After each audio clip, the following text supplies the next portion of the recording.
अस्सलाम वालेकुम रहमतुल्लाह। उम्मीद है आप तमाम लोग खैरियत से होंगे। अच्छा, लास्ट लेक्चर में हमने बात की थी कि मैट्रिक्स को रिप्रेजेंट कैसे किया जाता है और इसमें रॉ क्या होती है, कॉलम क्या है, और इसी तरीके से किसी भी मैट्रिक्स का अगर ऑर्डर बताना हो तो ऑर्डर कैसे बताया जाता है। आज के लेक्चर में हमने टाइप्स ऑफ मैट्रिसेस के ऊपर बात करनी है। हमारे सिलेबस में 8 टाइप्स शामिल हैं, जिसमें सबसे पहले हम डिस्कस करेंगे स्क्वायर मैट्रिक्स, फिर रेक्टेंगुलर मैट्रिक्स, फिर रॉ मैट्रिक्स, इसी तरीके से कॉलम मैट्रिक्स, डायगोनल मैट्रिक्स, ठीक है। और इसी तरह से हमारे पास है scalar matrix, zero matrix, zero को नल मैट्रिक्स भी कहा जाता है, ठीक है। इसी तरह आइडेंटिटी मैट्रिक्स, आइडेंटिटी को यूनिट मैट्रिक्स भी कहा जाता है। तो 8 हो गए, 1 2 3 4 5 6 7 8। तो ये 8 टाइप्स आज हमने समझनी है। यानी स्क्वायर मैट्रिक्स किस मैट्रिक्स को कहेंगे, रेक्टेंगुलर मैट्रिक्स कौन सा होता है, रॉ, कॉलम, डायगोनल, स्केलर, नल या यूनिटी आइडेंटिटी मैट्रिक्स कौन सा होता है। सबसे पहले हम पढ़ते हैं कि हमारे पास स्क्वायर मैट्रिक्स कौन सा होता है।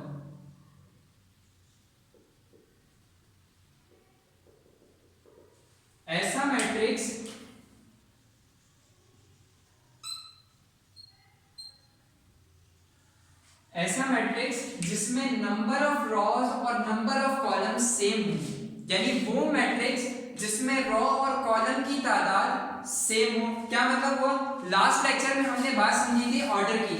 तो इस मैट्रिक्स का सबसे पहले तो मुझे बताओ ऑर्डर क्या होगा। हमने कहा ऑर्डर बताते हुए सबसे पहले रॉ का जिक्र किया जाता है और उसके बाद कॉलम का जिक्र किया जाता है। यानी इसमें एक और दो रॉस थी और एक दो कॉलम्स थे। ये पहले 2 रॉ को रिप्रेजेंट कर रहा है, लास्ट लेक्चर में समझा था, दूसरा 2 कॉलम को रिप्रेजेंट कर रहा है।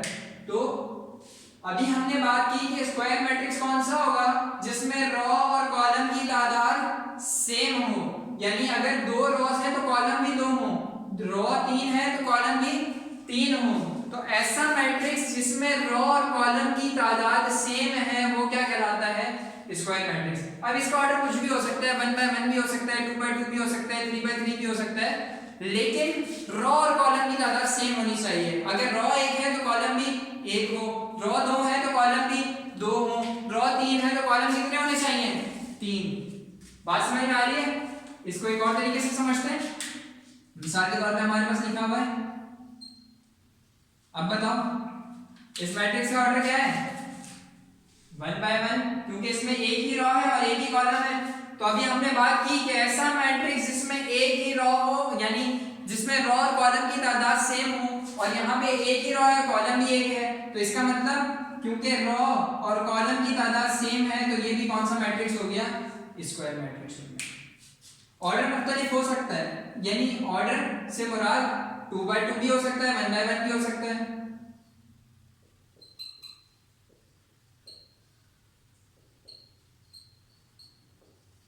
इसका ऑर्डर क्या होगा, देखा 1 2 3 रॉस हैं, कॉलम कितने हैं, 1 2 3 कॉलम। तो रॉ और कॉलम की तादाद सेम है। ऐसा मैट्रिक्स जिसमें रॉ और कॉलम की तादाद सेम हो क्या कहलाता है, स्क्वायर मैट्रिक्स। वो क्या कहलाता है, स्क्वायर मैट्रिक्स।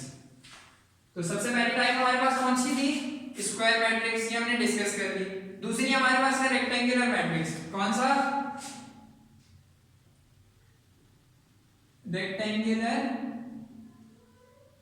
मैट्रिक्स। अच्छा, अब स्क्वायर मैट्रिक्स हमने क्या कहा था कि ऐसा मैट्रिक्स जिसमें रॉ और कॉलम की तादाद सेम हो।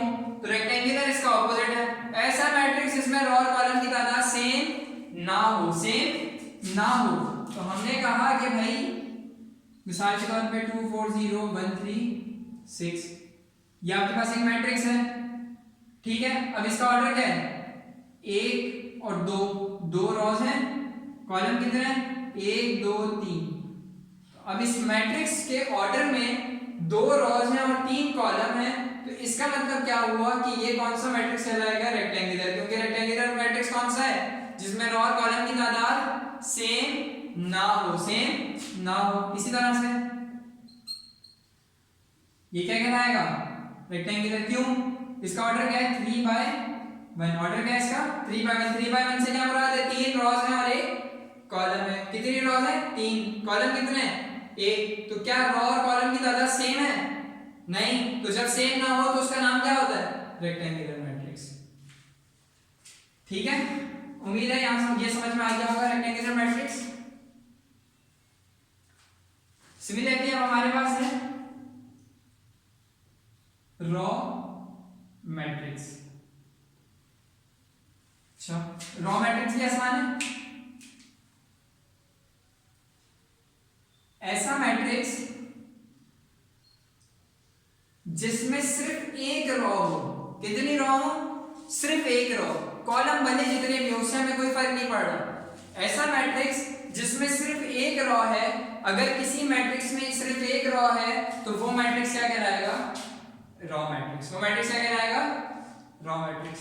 अगर रॉ समझ में आ गया तो कॉलम भी इसी तरीके से है। जब रॉ मैट्रिक्स में सिर्फ एक रॉ होती है तो कॉलम में क्या एक होगा, कॉलम ही एक होगा। तो कॉलम मैट्रिक्स क्या होगा, जिसमें सिर्फ एक कॉलम हो और रॉ भले जितनी भी हो उससे हमें कोई फर्क नहीं पड़ेगा। तो इस मैट्रिक्स में कितने कॉलम हैं, एक ही कॉलम है। अब हम क्या देखते हैं, अगर कॉलम मैट्रिक्स हम किसी मैट्रिक्स को कहेंगे तो वो क्या देख के कहेंगे कि उस मैट्रिक्स में सिर्फ और सिर्फ एक कॉलम हो, रॉ भले जितने भी हो उससे हमें कोई फर्क नहीं पड़ेगा। तो हमने स्क्वायर मैट्रिक्स पढ़ा, रेक्टेंगुलर मैट्रिक्स पढ़ा, रॉ मैट्रिक्स पढ़ा, कॉलम मैट्रिक्स पढ़ा। स्क्वायर मैट्रिक्स कौन सा है, जिसमें रॉ और कॉलम की तादाद सेम हो। रेक्टेंगुलर मैट्रिक्स कौन सा है, जिसमें रॉ और कॉलम की तादाद सेम ना हो। इसी तरीके से रॉ मैट्रिक्स कौन सा है, ऐसा मैट्रिक्स जिसकी एक रॉ हो, ऐसा मैट्रिक्स जिसका एक कॉलम हो, वो क्या कहलाता है, कॉलम मैट्रिक्स। वो क्या कहलाता है, कॉलम मैट्रिक्स। उम्मीद है कि 4 टाइप्स आपको क्लियर हो गई होंगी। अब नेक्स्ट लेक्चर में हम इन मजीद 4 टाइप्स के ऊपर बात करेंगे, यानी diagonal matrix, scalar matrix, zero matrix या आइडेंटिटी मैट्रिक्स। उम्मीद है कि 4 टाइप्स आपको अच्छी तरह समझ में आ गई होंगी। अगर इसमें कोई भी कंफ्यूजन हो तो आप बिला झिझक सवाल पूछ सकते हैं। मिलते हैं नेक्स्ट लेक्चर में इन मजीद 4 टाइप्स के साथ। तब तक के लिए अल्लाह हाफिज़।